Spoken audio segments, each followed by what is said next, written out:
जोरावर येत आहे आणि 28 पासून कंटिन्यू आपल्या तारखा 4 लागणार आहे. म्हणजे यापूर्वी असा प्रकार झालेला नाही. पहिल्यांदाच असा प्रकार होत आहे की 28ला येईल आणि कंटिन्यू 4 आपल्या तारखा लगेच भेटणार, म्हणजे कंटिन्यू भेटणार आहे. अच्छा. त्या अनुषंगानं आपल्याला काउन्सिलरची गरज होती. आपल्या महाराष्ट्र गव्हर्नमेंटनं एक सॉलिसिटर आपल्या अगेन्स्टमध्ये उभा केलेला आहे आणि म्हणून आपल्या अगेन्स्टमध्ये उभा केल्यामुळे आपल्याला एक त्याच ताकदीचा आणि त्याच्यात थोडीचा वकील असणं आवश्यक आहे. आणि म्हणून पंजाबचे जे उच्च न्यायालयाचे न्यायाधीश होते परमजीत सिंग पटवाल आणि इतर काही लोकांची भेट घेतली आणि मग शेवटी ते जे सेवा विषयक ज्या काही केसेस आहेत त्यामध्ये ते थोडे एक्सपर्ट आहेत आणि म्हणून त्यांना ही केस आता देण्यात आलेली आहे. तर ते एका हिअरिंगचे उभं राहण्याचे 15 लाख रुपये घेतात. एका हिअरिंगचे 15 लाख रुपये घेतात. कोण? पटवाल, परमजीत सिंग पटवाल, ते चंदीगड आणि पंजाबचे काय होते जज होते. तर जवळपास ते संभाव्य आपल्याकडे 4 तारखा आपल्या पडतील, 4 आपल्या हिअरिंग होतील. तर 4 हिअरिंगला जवळपास 60 लाख रुपयाचा खर्च आहे. किती? 60 लाख रुपयाचा हा खर्च आहे. मग एवढा मोठा जो खर्च आहे हा एकटे महलेसर करू शकत नाही, कारण ते सेवा निवृत्त झालेली आहे आणि तुमची आमची काय अवस्था आहे हे सगळ्यांना माहीत आहे. काही करू शकत नाही. आणि म्हणून मग त्यांनी त्याशी मला फोन केला होता सरांनी की सर त्याच्यासोबत आपले एक सचिन रणदिवे म्हणून आपल्या साथीला होता. हां, आपल्या साथीला होते. ते सुद्धा सोबत केले होते. हां, त्यांनी सुद्धा त्यांनी तो विषय सांगितला आहे आणि काही महले सरच आहे आता अशा काही विषय नाही. आणि आजपर्यंत महले सरांनी पैसे मागितले नाही आपल्याला.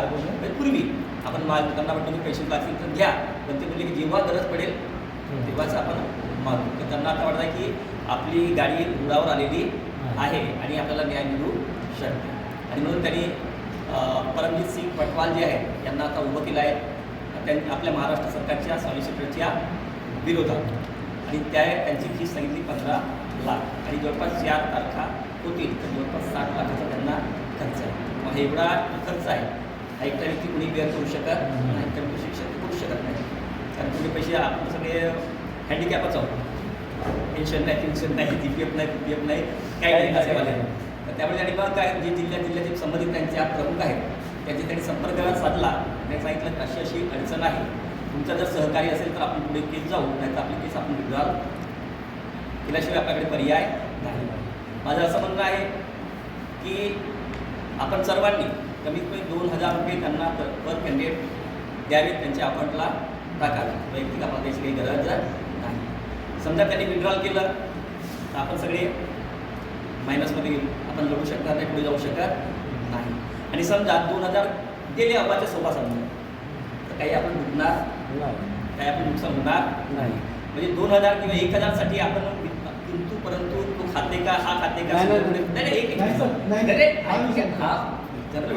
काही ठिकाणी तोही विषय असते. एवढे पैसे काय लागतात, बागेत आपण दिलं होतं, कोणतं काम आहे, एवढे कशाला लागतात, कोणत्याही कामाला तो म्हणते 2000 तुम्हाला द्या, द्यायला काही हरकत नाही असं माझं मत आहे. 2000 रुपये आपले कुठेही असे चालले जातात. या दैवा या समजा जिंकला आपलं लाईफ बनला, आपली लाईफ सेट मरेपर्यंत आपण त्या माणसाला विसरणार नाही, मरेपर्यंत आपल्याला तो पैसा भेटणार आहे.